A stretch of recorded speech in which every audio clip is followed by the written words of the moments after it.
Hi everyone! Welcome to the Empath Tarot Case, another love reading, timeless and general. Take what resonates lang po, maybe some part of the reading makaresonate kayo, some part of it hindi. Tingnan natin ngayon kung anong love connections, mga aral at gabay sa buhay pag-ibig, ang ating mababasa, mga mensahe, o kung ano pa mang kaganapan sa buhay pag-ibig, iba't ibang mga love connections ito, iba't ibang mga energies. Kaya kung ano yung pinakamalakas, maaring yun yung masagap natin sa ngayon. Spirit guides and me, messages, love connections, lessons in life and guidance na nais yung ipabatid sa amin.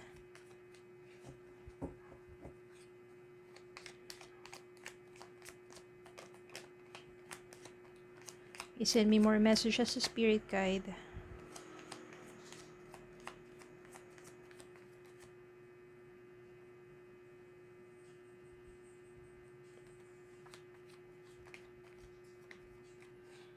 Okay.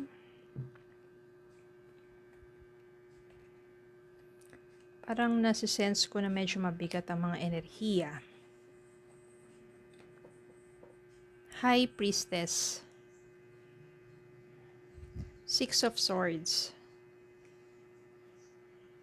Five of Wands. Death. Ten of Cups. Five of Swords. Devil.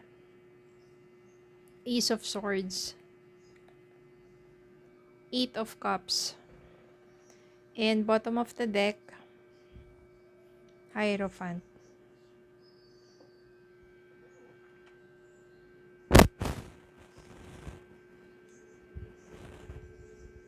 Yan. Masyadong toxic. Toxic na pagsasama ito. Nandito yung Devil, nandito yung Five of Swords, Five of Wands, Six of Swords, and Eight of Cups. Sobrang toxic ng person mo. Siya na yung maraming bisyo, siya yung maraming kalokohan, siya yung napaka-immature, napakatamad. Ang dami-dami yung mga pinag-aawayan. Sobrang toxic. Meron pang third party at marami pang parties involved. Ibig sabihin, hindi lang isang tao yan. Ang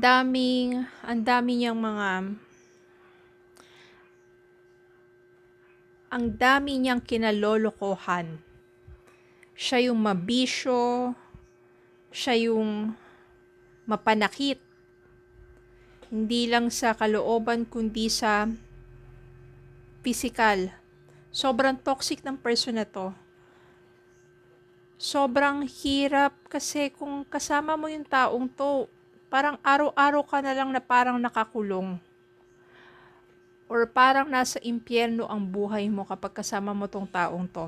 Wala nang ginawa sa iyo kundi saktan ka. Nandyan yung taong to na hindi na nga nakakatulong sa hanap buhay. Siya pa yung mabisyo, siya pa yung andaming kalokohan, tapos sinasaktan ka pa kapag hindi ka nakakapagbigay sa kanya. Kaya kung ako sa inyo, alisan nyo na tong taong to. Mas mahalin nyo yung sarili ninyo. Ayan no, sobrang toxic oh. Parang natrap kayo sa isang relasyon na kung saan, ayan, kawawa ka lang. Kung mapanakit to, baka nang bubugbog pa to eh.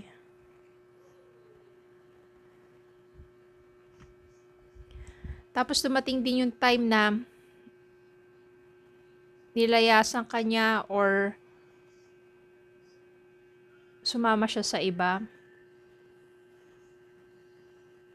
Anong mararamdaman mo? Di ba parang maghahalo yung damdamin mo na parang masakit kasi nilayuan ka ng taong minahal mo. Pero siguro mas maganda na isipin na mas gagaan na yung buhay mo kung wala ka na sa taong to. Yun siya na yung kusang umalis, lumayo. At ikaw rin, kailangan mo na rin mag-move forward or kailangan mo na rin bumangon. Maaring ikaw din yung umalis sa lugar na yon, magpunta ka sa ibang lugar na kung saan pwede ka magsimula muli para mas makatulong yon sa healing para sa sarili mo. Kasi kung mananatili ka dun sa lugar na yon, maaalala mo lahat ng pananakit na ginawa sa'yo ng taong yan. Kaya mas mabuti na lang na lumayo ka na rin. Kung siya, umalis na siya, sumama sa iba, pinagpalit ka, huwag ka manghinayang dun. Hindi mo deserve ang ganong klaseng tao. Magkakaroon ka dito ng clarity. No, mas gagamitin mo ngayon yung isipan mo. Hindi na puro damdamin. Dati kasi puro damdamin. At least dito yung Ace of Swords dito will give you clarity in mind. Para ikaw na sa sarili mo mag-decide ka na to stop that kind of relationship by moving away from that person. Ang laki ng ano dito, magkakaroon dito ng malaking transformation para sa'yo. Hindi ko nasusenso dito sa person mo kasi parang wala pa doon sa energy niya yung pagbabago. Nasa sa'yo to. Kasi yung naranasan mong hirap, yung naranasan mong sakit dun sa taong yun, yun yung dadalhin mo, yun yung magiging pundasyon mo para mas maging matibay ka. Mas magiging matapang ka. Dahil hindi mo nahahayaang ganun mangyari ulit. Hindi mo nahahayaang kahit sino man makapanakit sa'yo. At habang bumabangon ka, magiging ito ikaw, High Priestess. Spiritually, you are connecting to God. Spiritual, lalakas ang iyong pananampalataya. Dahil sa iyong pagbangon, mas malalaman mo sa sarili mo na lahat ng iyon may dahilan. Masakit man yung naranasan mo, pero it lead you to someone who is stronger in faith and stronger in life. One day, mamimit mo yung taong para sa'yo.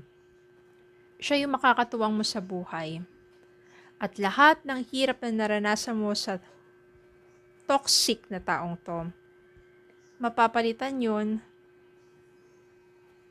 ng isang napakagandang energy, which is energy of love. Mula dito sa taong hindi ka sasaktan, pananagutan ka sa tao na pakakasalan ka, tatanggapin ka, at bubuo kayo ng pamilya. Mararamdaman mo so much joy and happiness.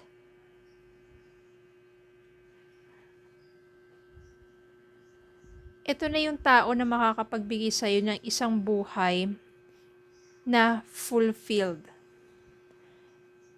Yung nais ng puso mo, yung mapayapa, yung masaya, nandiyan na lahat. Mabubura lahat ito. Siyempre, nandiyan pa rin naman yan bilang alaala sa'yo. Lahat ng mga hirap at sakit na yan na naranasan mo sa taong to, hindi naman makakalimutan yan eh. Pero mas pananaig na dito, mangingibabaw na yung love, yung happiness. Babalik ka na lang sa mga panahon na to at masasabi mo sa sarili mo na tama rin yung decision mo na lumayo na dito. At hindi na aksayin pa yung energy mo, yung feelings mo o yung oras mo, kakaisip dito sa taong to. Mas mabuti nga yun eh, na siya na yung kusang umalis at ikaw lumayo ka na rin doon sa lugar na yon. Kasi parang nandun siya sa sobrang napakadilim na bahagi ng buhay mo. But dito, magkakaroon na ng liwanag sa puso mo. Magkakaroon na ng liwanag sa buhay mo. With someone who will accept you, who will love you, who will respect you. Sometimes, those pains, kapag inoffer mo siya kay God, mapapalitan lahat yun ng joy. Kaya kung nandyan kayo at nahihirapan sa inyong kalagayan, just pray. Kasi makakamtan nyo rin tong 10 of Cups. so much love with someone who will take care of you, who will be there for you, someone who will not hurt you. Tignan po natin ang message para sa inyo. Wedding. O, ito talaga yung makakatuluyan mo. This situation involves marriage. Trust. The situation is calling for you to have faith. Magtiwala ka lang kay God. Huwag ka mapanghinayangan ng loob because naranasan mo man to, meron kang tiwala, it will lead you into happy moments of your life. Codependency, addictions are affecting your romantic life. Ito yung nangyari sa'yo dito. Dito, sa toxic na to. Codependency. Okay, so yun lang po. Maraming salamat for watching. Please don't forget to like, share, comment, subscribe, follow me on Facebook and TikTok. Have a good day po and God bless.